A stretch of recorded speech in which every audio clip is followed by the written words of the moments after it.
Thanks so much for joining us on KARE 11 News Now. I'm Michelle Beck. Let's get to your headlines. Keep an eye on the skies today. Our weather team is declaring a weather impact alert day because we've got a shot at heavy snow and wind later tonight.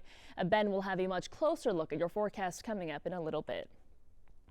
Developing this morning, Target reporting lower sales in February and is telling investors it only expects sales to grow around 1% this year. The company attributing it to ongoing consumer uncertainty and uncertainty surrounding tariffs on Canada, Mexico, and China. Target joins Walmart in calling for a rocky year. On the sales side of things, the Minnesota-based retailer is also facing backlash from shoppers after pulling back DEI efforts, including a boycott of the store since January.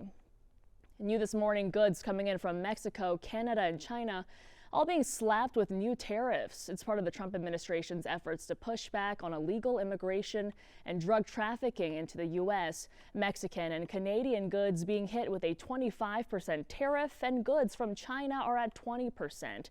Overnight, China retaliated, announcing tariffs on up to 15% on some American products from chicken to wheat. Now looking at our local ties, this January report by the Minnesota Chamber of Commerce shows nearly half of our state's imports came from Canada and Mexico by 2023, while 10% came from China. Politicians, including Congresswoman Ilhan Omar, worry the economy will struggle. The Trump administration argues tariffs will stimulate U.S. production. So what they have to do is build their car plants, frankly, and other things in the United States, in which case they have no tariffs. That is going to have impact on our farmers. That's going to have impact on multiple industries. That might mean the closing of refineries. It might mean the shutting down of different plants. That means people are going to lose their jobs. Canada has announced it'll impose retaliatory tariffs on U.S. goods starting Tuesday. Those will be 25% on $155 billion of U.S. goods. Mexico says its own retaliatory tariffs will start Sunday. President Trump is set to address a joint session of Congress tonight, talking about the actions he's taken in his first few weeks in office and laying out his vision for the future. It comes during a time of great turmoil in Washington. Overnight, new U.S. tariffs on imported goods took effect. The U.S. cut off military aid to Ukraine, and protests over government workers being fired are growing across the country. NBC's Alice Barr has the latest from Washington. Hi there. New tariffs that President Trump says are aimed at stopping the flow of fentanyl into this country took effect just after midnight. And now America's top trading partners are responding, with U.S. consumers expected to feel an impact from the back and forth.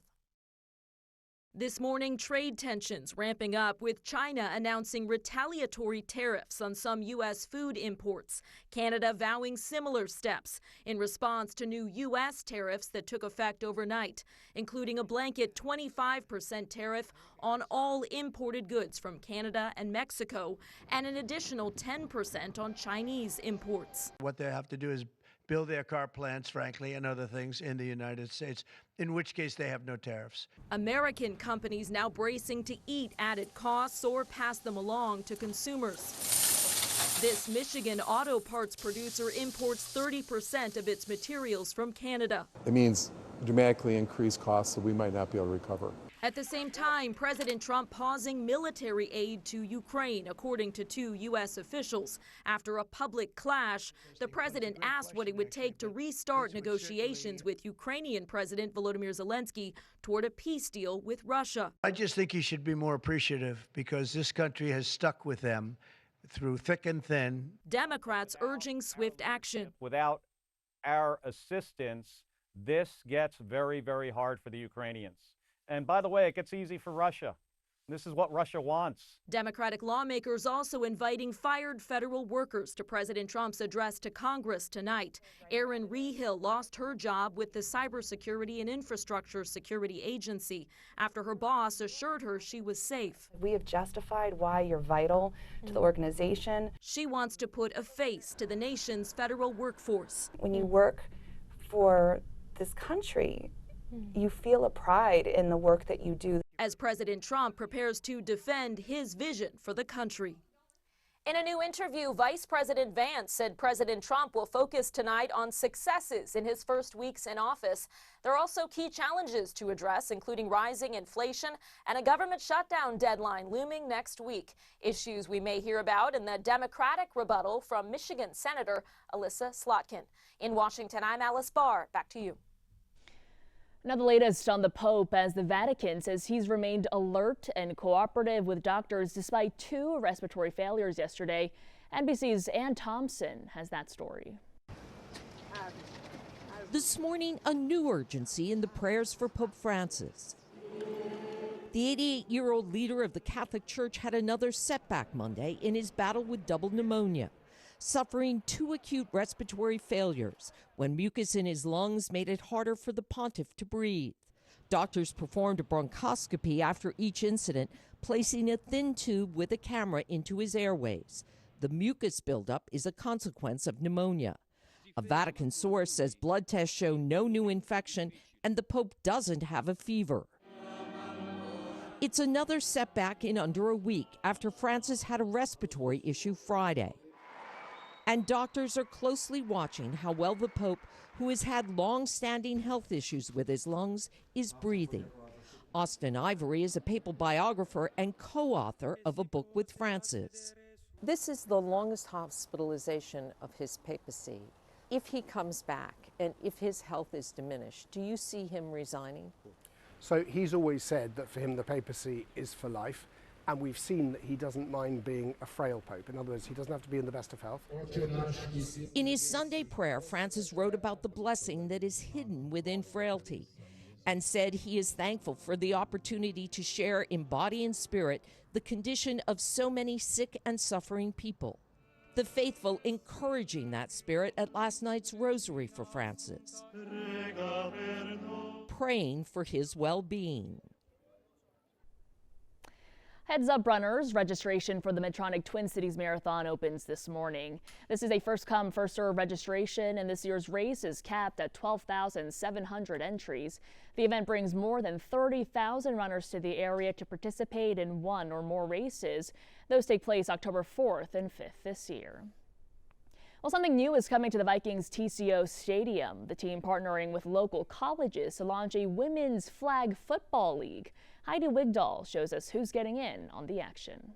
The University of Northwestern St. Paul is getting ready for a game changer. I saw all the boys around me playing, but not me. Valerie Zhang grew up playing flag football. I've played with my dad in the backyard. He's super involved and loves football. And then I've also played in church leagues. Now the Northwestern senior is one of more than 20 students signed up to play women's flag football at the school. So many people were signing up, we had to go to page 2.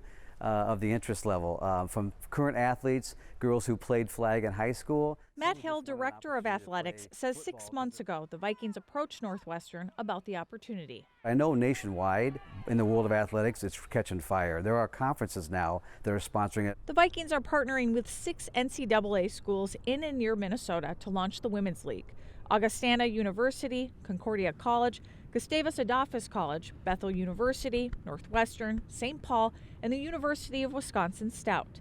Between the Vikings and the NFL, they're giving $140,000 to get the league off the ground. I think it could go, the sky's the limit for flag football for girls. Aaron Call is one of the coaches and also the head women's basketball coach. A lot of our players were very, very excited about participating in flag football. Aaron says it's already had an impact on recruiting. Girls are interested because they say, you have flag football there. I play flag football. I might be more interested in coming to Northwestern because of it. According to the NFL, participation from girls ages 6 to 17 doubled over the past 2 years. As the Vikings build off their investments in girls flag football, this is the last play of a winning drive. We are offering programs at the youth, middle school, high school, and it's going to be an Olympic sport as well. So by providing this collegiate opportunity, we're really kind of finishing out that pipeline. I just hope that this can be an opportunity for other girls to consider playing football, that we can play football, and that if the opportunity is here, let's do it. Let's make it a big sport. The Vikings claim it'll be the largest collection of NCAA schools to form a women's flag football league and host a competitive season. There's going to be 2 jamborees in April, and then the season will finish with a championship tournament at TCO Performance Center in Eagan. The first jamboree is being held at Northwestern on April 5th. Stick with us. More news and weather is coming up on KARE 11 News Now.